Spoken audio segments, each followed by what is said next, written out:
প্রতিদিন নামাজের আগে যে তোমরা ওযু করো, এই ওযুর পরে কেউ যদি পড়ে আশহাদু আল্লা ইলাহা ইল্লাল্লাহ ওয়া আশহাদু আন্না মুহাম্মাদান আবদুল্লাহি ওয়া রাসূলুহু, ওযুর পরে এই দোয়াটা প্রতিদিন যে পড়বে, কিয়ামতের দিন 8টা জান্নাতের যে কোনো দরজা দিয়ে ঢোকার অনুমতি ওই বান্দাকে আল্লাহ দিয়ে দিবে।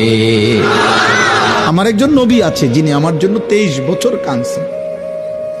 আমার নবীর 23 বছরের চোখের পানি এভাবে বৃথা হয়ে যাবে?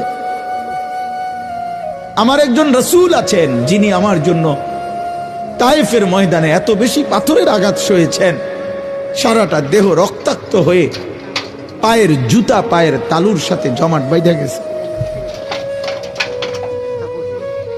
আমার একজন রাসূল আছেন, নবী আছেন, যিনি উম্মতের জন্য দিন পৌঁছাইতে গিয়ে ক্ষুধার কষ্টে পেটে পাথর ভাঙছেন। তিনি কিছুই বলবেন না হাসরের ময়দানে। রক্তের ভাইও আপন থাকে না যদি তোমার হাতে টাকা না থাকে। পকেট টাকায় ভরা থাকলে সবাই কদর করে।